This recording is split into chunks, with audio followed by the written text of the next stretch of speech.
Hello everyone, welcome back to my channel. I am Srishti. Today we will start with unit number 3 of our GE General Elective Understanding International Relations.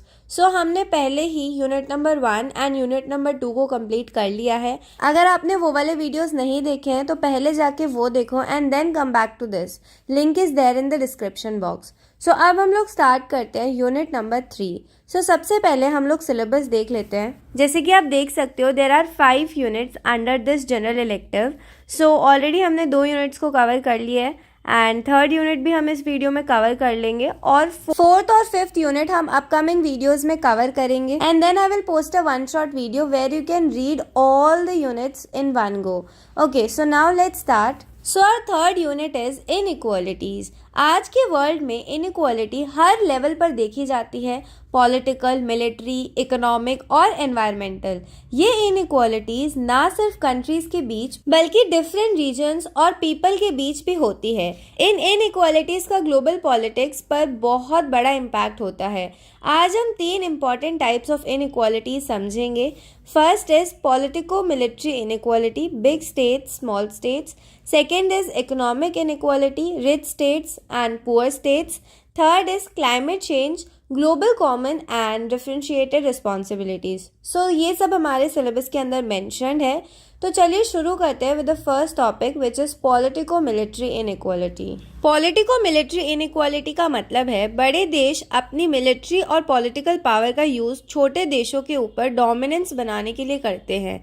ये unequal power structure दुनिया के political relations को shape करता है. सबसे पहले बात करते हैं बिग स्टेट्स की. बिग स्टेट्स वो कंट्रीज होती है जो लार्ज टेरिटरीज, पावरफुल मिलिट्री और ग्लोबल इन्फ्लुएंस रखती है. ये देश अपनी फॉरेन पॉलिसीज और मिलिट्री स्ट्रेंथ के जरिए दुनिया के दूसरे देशों को इन्फ्लुएंस करते हैं. जैसे फॉर एग्जांपल यूएसए एक सुपर पावर है जिसका स्ट्रॉन्ग मिलिट्री और पॉलिटिकल इन्फ्लुएंस है. वो अपने फॉरेन पॉलिसी को दुनिया के डिफरेंट रीजन्स पर अप्लाई करता है, जैसे मिडिल ईस्ट में मिलिट्री प्रेजेंस या नाटो के थ्रू ग्लोबल डिप्लोमेसी. या फिर जैसे चाइना अपनी मिलिट्री पावर और इकोनॉमिक स्ट्रेंथ का यूज करते हुए अपने इन्फ्लुएंस को साउथ चाइना सी और बेल्ट एंड रोड इनिशिएटिव के थ्रू बढ़ा रहा है.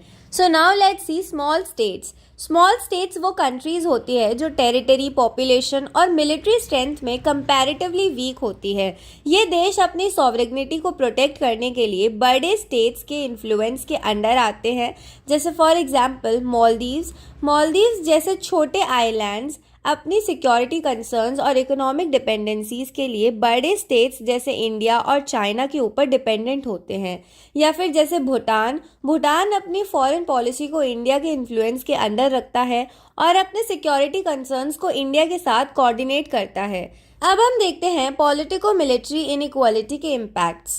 First is global power structure. Big states के पास ग्लोबल इन्फ्लुएंस और डिसीजन मेकिंग पावर होती है. ये स्टेट्स यूएन सिक्योरिटी काउंसिल जैसे इंटरनेशनल बॉडीज में वीटो पावर रखती है.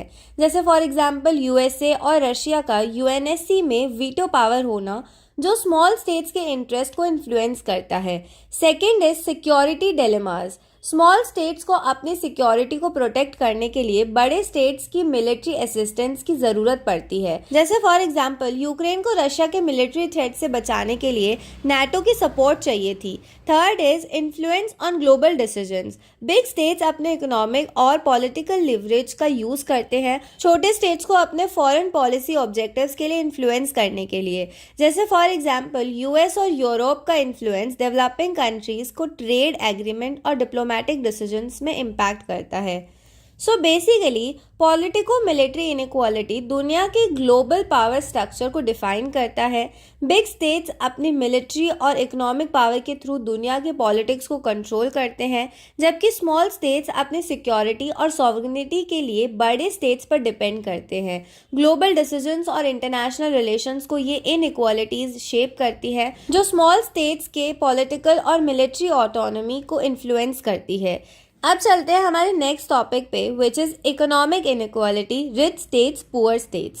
इकोनॉमिक इनइक्वालिटी का मतलब है कि रिच कंट्रीज और पुअर कंट्रीज के बीच इकोनॉमिक रिसोर्सेज और अपॉर्चुनिटीज में बहुत ज़्यादा फर्क होता है. First is rich states.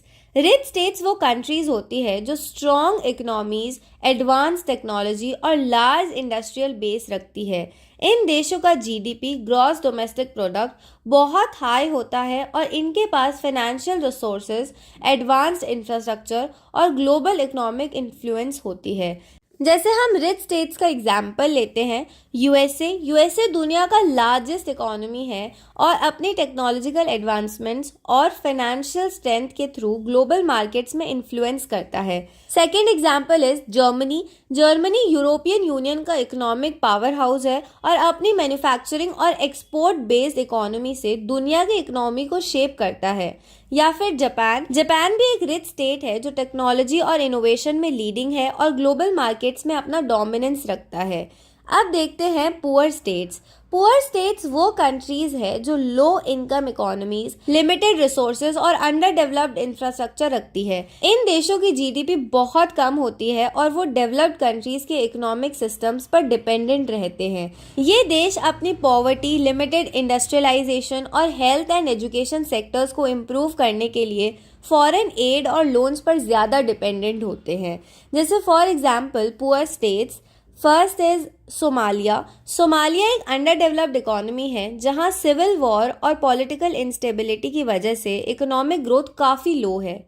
Second is Afghanistan भी एक पुअर स्टेट है जहां सिक्योरिटी कंसर्न्स और इकोनॉमिक इंस्टेबिलिटी की वजह से डेवलपमेंट प्रोजेक्ट्स लो है। अब देखते हैं इकोनॉमिक इनइक्वालिटी के global impacts. First is trade relationships. Rich states अपने इकोनॉमिक पावर और टेक्नोलॉजिकल एडवांसमेंट का यूज करते हुए ग्लोबल ट्रेड एग्रीमेंट्स को शेप करते हैं। जैसे फॉर एग्जांपल यूएसए, ईयू और चाइना का global trade. Rich states trade deals और इकोनॉमिक सैंक्शंस का यूज करते हैं अपने इंटरेस्ट को सिक्योर करने के लिए, और वहीं पुअर स्टेट्स को फेयर ट्रेड एग्रीमेंट्स का एक्सेस नहीं मिल पाता और उनके मार्केट्स भी डेवलप्ड कंट्रीज के मार्केट्स के कंपैरिजन में छोटे होते हैं। जैसे फॉर एग्जांपल अफ्रीका का सिचुएशन, अफ्रीकन कंट्रीज को अपनी नेचुरल रिसोर्सेज बेचने के लिए लो प्राइसेस मिलते हैं, जबकि डेवलप्ड कंट्रीज अपनी मैन्युफैक्चरिंग और टेक्नोलॉजी को बेचकर हाई प्राइसेस कमाते हैं। नाउ सेकेंड इज डेब्ट एंड डिपेंडेंसी। पुअर स्टेट्स को एक्सटर्नल डेट और फॉरेन लोन्स की वजह से अपने इकोनॉमिक पॉलिसीज को एडजस्ट करना पड़ता है। जैसे for example Latin America countries जो आईएमएफ और वर्ल्ड बैंक से लोन लेते हैं, उनको अपनी डोमेस्टिक पॉलिसीज को आईएमएफ के गाइडलाइंस के अंडर एडजस्ट करना पड़ता है। रिच स्टेट्स अपने financial institutions, IMF, world bank के थ्रू पुअर स्टेट्स को डेट ट्रैप में डाल सकते हैं, जिससे वो अपनी सॉवरेनिटी और इकोनॉमिक डिपेंडेंसी खोते हैं। जैसे for example Sri Lanka's debt crisis. Sri Lanka को अपने डेट रीपेमेंट के लिए फॉरेन लोन्स देने वाले कंट्रीज से इकोनॉमिक डिपेंडेंसी थी, जो उनके इकोनॉमिक क्राइसिस का रीजन बना। And third is human development issues. Poor states को पॉवर्टी, इलिटरेसी और पुअर हेल्थ केयर की वजह से ह्यूमन डेवलपमेंट इंडिकेटर्स में काफ़ी चैलेंजेस फेस करने पड़ते हैं। For example sub Sahara Africa, यहाँ पॉवर्टी, डिजीज और lack of education poor states की डेवलपमेंट को स्लो करते हैं। रिच स्टेट्स अपनी एडवांस्ड हेल्थ केयर, एजुकेशन और इंफ्रास्ट्रक्चर के through high human development achieve करते हैं। जैसे for example Scandinavian countries, Denmark, Sweden, Norway, इन कंट्रीज में low poverty rate, universal health care और हाई लिटरेसी रेट है। सो बेसिकली इकोनॉमिक इनइक्वालिटी की वजह से रिच और पुअर स्टेट्स के बीच ट्रेड, फॉरेन पॉलिसी और डेवलपमेंट को लेकर मेजर डिफरेंसेस होते हैं। रिच स्टेट्स अपनी फाइनेंशियल पावर और ग्लोबल ट्रेड इन्फ्लुएंस का यूज करते हुए ग्लोबल पॉलिसीज को शेप करते हैं, जबकि पुअर स्टेट्स को फॉरेन एड और लोन्स के थ्रू अपनी इकोनॉमी को सस्टेन करना पड़ता है। डेट ट्रैप्स और डिपेंडेंसी पुअर स्टेट्स को अपने इकोनॉमिक इंडिपेंडेंस से दूर कर देते हैं, जबकि रिच स्टेट्स अपने फाइनेंशियल इंस्टीट्यूशंस के थ्रू ग्लोबल इकोनॉमिक सिस्टम्स को डोमिनेट करते हैं। So now let's move towards our last topic, which is climate change, global commons and differentiated responsibilities. Climate change एक ग्लोबल इशू है जो हर कंट्री को अफेक्ट करता है, लेकिन हर कंट्री का रोल और रिस्पॉन्सिबिलिटीज अलग होते हैं। ये टॉपिक ग्लोबल कॉमन्स और डिफरेंशिएटेड रिस्पॉन्सिबिलिटीज को समझने में मदद करेगा। First is global Commons. Global Commons का मतलब है वो रिसोर्सेज या एरियाज जो सारे देशों के लिए अवेलेबल होते हैं और जिनका यूज और प्रिजर्वेशन पूरी दुनिया की रिस्पॉन्सिबिलिटी है। ग्लोबल कॉमन्स में क्या आता है? फर्स्ट इज एटमॉस्फेयर, मतलब कि हवा। एयर पॉल्यूशन और ग्रीन हाउस गैस एमिशन से एटमॉस्फेयर को डैमेज हो रहा है, जो क्लाइमेट चेंज का मेन कॉज है। जैसे फॉर एग्जांपल कार्बन एमिशंस का जो ग्लोबल इम्पैक्ट है वो किसी एक देश के लिए नहीं, पूरी दुनिया के लिए है। सेकेंड इज ओशंस, मतलब समुंदर। ओशंस में पॉल्यूशन और ओवरफिशिंग से इकोसिस्टम डैमेज हो रहा है। फॉर एग्जाम्पल प्लास्टिक पॉल्यूशन जो ओशंस को अफेक्ट करता है वो ग्लोबल इशू है, क्योंकि हर कंट्री को इसके इम्पैक्ट से डील करना पड़ता है। Third is biodiversity. फॉरेस्ट और वाइल्ड लाइफ का डिस्ट्रक्शन ग्लोबल कॉमन्स का हिस्सा है। For example Amazon rain forest जो दुनिया के लंग्स कहलाता है, अगर ये डिस्ट्रॉय होता है तो ग्लोबल बायोडाइवर्सिटी को अफेक्ट करता है। सो बेसिकली ग्लोबल कॉमन्स को मेंटेन करना ज़रूरी है, क्योंकि सभी देश इससे डायरेक्टली या इनडायरेक्टली अफेक्ट होते हैं। क्लाइमेट चेंज, पॉल्यूशन और नेचुरल डिजास्टर्स जैसे प्रॉब्लम्स को सॉल्व करने के लिए सभी कंट्रीज को मिलकर काम करना पड़ता है। फॉर एग्जाम्पल पेरिस एग्रीमेंट 2015 में दुनिया के सभी देश क्लाइमेट चेंज को कंट्रोल करने के लिए ग्लोबल टारगेट सेट करते हैं। Now let's C differentiated responsibilities. Differentiated responsibilities का मतलब है कि हर देश के क्लाइमेट चेंज का टैकल करने की रिस्पॉन्सिबिलिटी अलग होती है। सभी देश इक्वल नहीं होते in terms of economic development, historical contribution और रिसोर्सेज। तो इसके अंदर देखते हैं developed countries versus developing countries. Under developed countries जैसे यूएसए, ईयू कंट्रीज, जापान ने इंडस्ट्रियल रेवोल्यूशन के टाइम से बहुत ज़्यादा पॉल्यूशन किया और ग्रीन हाउस गैसेस का मेन कंट्रीब्यूटर बने। इन देशों की हिस्टोरिकल रिस्पॉन्सिबिलिटी है, क्योंकि इन्होंने क्लाइमेट चेंज में ज़्यादा कंट्रीब्यूट किया है। फॉर एग्जाम्पल यूएसए और यूरोपियन कंट्रीज़ का इंडस्ट्रियल डेवलपमेंट और उनके हाई कार्बन एमिशंस का रिस्पॉन्सिबिलिटी उन्हीं पर ज़्यादा है। बेसिकली इन कंट्रीज़ की रिस्पॉन्सिबिलिटी है कि वो क्लाइमेट फिनेंस और टेक्नोलॉजी ट्रांसफर प्रोवाइड करें और अपने कार्बन एमिशन को कम करने के लिए स्ट्रिक्टर पॉलिसीज इंप्लीमेंट करें। अब हम देखते हैं डेवलपिंग कंट्रीज। डेवलपिंग कंट्रीज जैसे इंडिया, चाइना, ब्राज़ील की रिस्पॉन्सिबिलिटी अलग है, क्योंकि उन्होंने इंडस्ट्रियलाइजेशन में उतनी ज़्यादा कंट्रीब्यूशन नहीं की और उनकी डेवलपमेंट प्रायोरिटीज़ भी डिफरेंट होती हैं। फॉर एग्जाम्पल इंडिया और चाइना का इकोनॉमिक ग्रोथ एनवायरनमेंट के लिए चैलेंज है, लेकिन इन कंट्रीज़ को इकोनॉमिक डेवलपमेंट और पॉवर्टी रिडक्शन को भी प्रायोरिटी देनी पड़ती है। ये देश अपने रिन्यूएबल एनर्जी प्रोजेक्ट्स को इंक्रीज़ कर रहे हैं, लेकिन उनको फाइनेंशियल सपोर्ट और टेक्नोलॉजिकल हेल्प डेवलपमेंट कंट्रीज से चाहिए होती है। So now let's C principle of common but differentiated responsibilities, CBDR। ये प्रिंसिपल कहता है कि सभी देशों को क्लाइमेट चेंज को टैकल करने की रिस्पॉन्सिबिलिटी है, लेकिन उनके इकोनॉमिक डेवलपमेंट और कंट्रीब्यूशन के हिसाब से रिस्पॉन्सिबिलिटीज़ अलग हैं। फॉर एग्जांपल पेरिस एग्रीमेंट के तहत डेवलप्ड कंट्रीज़ को क्लाइमेट फाइनेंस प्रोवाइड करने की ज़रूरत है, ताकि डेवलपिंग कंट्रीज़ अपने क्लाइमेट एक्शन प्लान को इम्प्लीमेंट कर सके। CBDR से ये इंश्योर होता है कि पूरे वर्ल्ड को एक कॉमन गोल के लिए काम करना होगा, लेकिन हर कंट्री अपनी कैपेसिटी और सिचुएशन के हिसाब से कंट्रीब्यूट करेगी। So now let's see climate change के global impacts. Climate change global commons और डिफरेंशिएटेड रिस्पॉन्सिबिलिटीज के इश्यूज को हाईलाइट करता है और इसका इम्पैक्ट पूरी दुनिया को होता है, चाहे वो डेवलप्ड हो या developing. Global impact extreme weather events, heat waves, droughts, floods और साइक्लोन्स हर रीजन को अफेक्ट करते हैं। ये इश्यूज ग्लोबल कोऑपरेशन की ज़रूरत को दिखाते हैं। Second is rising sea levels. Small island Nations जैसे मालदीव्स, फिजी को सी लेवल राइज से सबसे ज़्यादा थ्रेट है, क्योंकि उनका टेरिटरी ख़त्म हो सकता है। अब इसके लिए क्या क्या एक्शंस लिए गए हैं, actions being taken. International agreements जैसे पेरिस एग्रीमेंट 2015 जो ग्लोबल टारगेट सेट करता है ताकि क्लाइमेट चेंज को लिमिट किया जा सके।